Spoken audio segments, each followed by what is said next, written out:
அனைவருக்கும் வணக்கம். இன்றைக்கான தேதி 25/12/2023 திங்கட்கிழமை. தினசரி வானிலை அறிக்கை. வானிலை அமைப்பு பொறுத்தமட்டில் தென் மாவட்டங்களில் வரலாறு காணாத கனமழை கொடுத்த காற்று சுழற்சியானது அரபிக்கடல் சென்று நீடிக்கிறது. இது தொடர்ந்து சோமாலியா நோக்கி நகர்கிறது. அதே வேளையில் குமரி கடலுக்கு நேர் தெற்கு நிலநடுக்கோடு ஒட்டிய இந்திய பெருங்கடலில் நீடித்த காற்று சுழற்சி கிழக்கு நோக்கி நகர்கிறது. அதே வேளையில் அந்தமானுக்கு தெற்கு கடலில் உருவான காற்று சுழற்சி மேற்கு நோக்கி நகர்கிறது.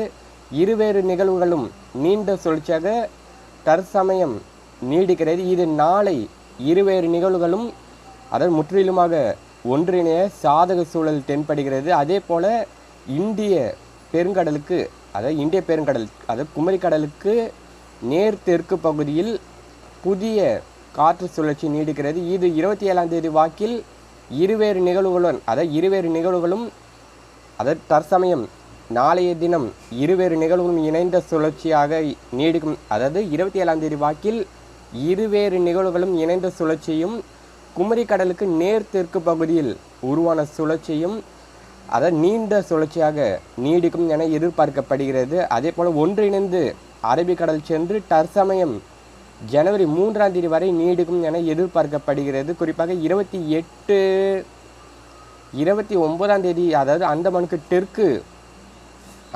தெற்கு பகுதியில் உருவாகும் நிகழ்வு தீவிரமடைய முடியாமல் செயலிழக்கக்கூடும். அதற்கு அடுத்தபடியாக டிசம்பர் 31, ஜனவரி 1 தேதிகளில் உருவாகும் நிகழ்வு கண்காணிக்கப்பட வேண்டும்.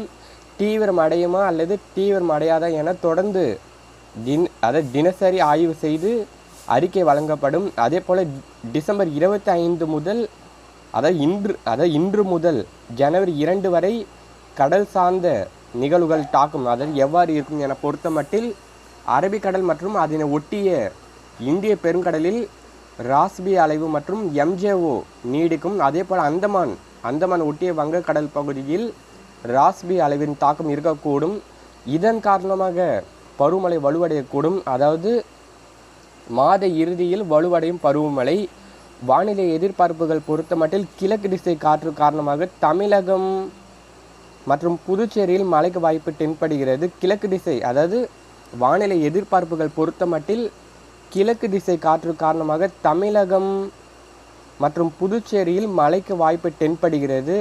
கிழக்கு திசை காற்று காரணமாக அடுத்த 24 மணி நேரத்தில் தமிழகம் மற்றும் புதுச்சேரியில் எங்கெங்கே மழை பதிவாகும் என பொறுத்தமட்டில் வட மாவட்டங்களான திருவள்ளூர், சென்னை, செங்கல்பட்டு, விழுப்புரம் மற்றும் வட உள் மாவட்டங்களான வேலூர், திருப்பத்தூர், ராணிப்பேட்டை, காஞ்சிபுரம், திருவண்ணாமலை, கள்ளக்குறிச்சி மற்றும் டெல்டாவில் கடலூர், மயிலாடுதுறை, நாகப்பட்டினம், திருவாரூர், தஞ்சாவூர், திருச்சி, பெரம்பலூர், அரியலூர் உள்ளிட்ட மாவட்டங்களில் ஒரு சில இடங்களில் லேசான முதல் மிதமான மழையும் மிதமான மழை பதிவாகும்.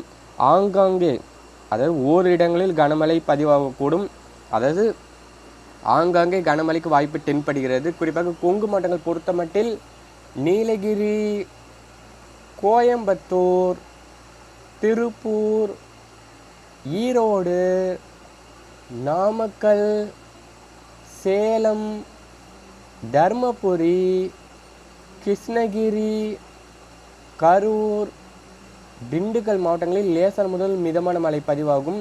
குறிப்பாக திண்டுக்கல் மாவட்டத்தில் கொடைக்கானல் பகுதியில் பரவலாக மழை பொழியும். தென் மாவட்டங்கள் பொறுத்தமட்டில் ஓரிடங்களில் மழை பதிவாகும். குறிப்பாக தென்காசி மற்றும் திருநெல்வேலியின் மேற்கு தொடர்ச்சி மலைப்பகுதியில் பரவலாக மழை பொழியும். சில இடங்களில் கனமழை கொடுக்கும். கடலோர மாவட்டங்களிலும் தென் கடலோர மாவட்டங்களிலும் ஆங்காங்கே மழை பதிவாகும். விவசாயிகள் பொறுத்தமட்டில் தினசரி வானிலை அறிக்கையை கேட்டு திட்டமிட்டு விவசாய பணிகளை செய்து லாபம் அடைய அன்போடு கேட்டுக்கொள்கிறேன். மாத இறுதி மற்றும் ஜனவரி மாத தொடக்கத்தில் மழைப்பொழிவு அதிகரிக்க வாய்ப்பு உள்ளதால் தொடர்ந்து நமது சேனலுடன் இணைந்து இருங்கள். அதேபோல் இன்று அதிகாலை நேரத்தில் கூட தமிழகத்தில் ஆங்காங்கே தான் மூடு பனி பதிவாகி இருக்கக்கூடும். இருந்த போதிலும் இரவு அதிகாலை நேரத்தில் குளிரின் தாக்கம் அதிகரித்து காணப்படக்கூடும். நாளை முதல் இன்றை விட நாளை மூடு பனி உள் மாவட்டங்களில் பல்வேறு இடங்களில் பதிவாகும். மீனவர்கள் பொறுத்தமட்டில் தமிழக கடலோர பகுதி பொறுத்தமட்டில் குமரி கடல் பகுதியில் காற்று மணிக்கு 45 முதல் 55 கிலோமீட்டர் வேகத்திலும் சில நேரங்களில் 65 முதல் 70 கிலோமீட்டர் வேகத்திலும் வீசக்கூடும். வங்கக்கடல் பொறுத்தமட்டில் அதாவது தெற்கு அந்தமான் கடல் பகுதியில் காற்று மணிக்கு 40 முதல் 45 கிலோமீட்டர் வேகத்திலும் இடையிடையே 55 கிலோமீட்டர் வேகத்திலும் வீசக்கூடும். மீன் பிடிக்கும் போது சற்று எச்சரிக்கையுடன் மீன் பிடிக்க செல்ல வேண்டும் என அன்போடு கேட்டுக்கொள்கிறேன். இதுவரைக்கும் நம்முடைய வெதர் சயின்ஸ் யூடியூப் சேனலை சப்ஸ்கிரைப் செய்யவில்லை என்றால் சப்ஸ்கிரைப் செய்து வைத்து கொள்ளுங்கள். அப்போதுதான் நான் பதிவு செய்யும் ஒவ்வொரு வானிலை அறிக்கையும் உங்களுக்கு உடனுக்குடன் வந்து சேரும். என்றும் விவசாயிகளுடன் வட தமிழக வெதர்மேன். நன்றி, வணக்கம்.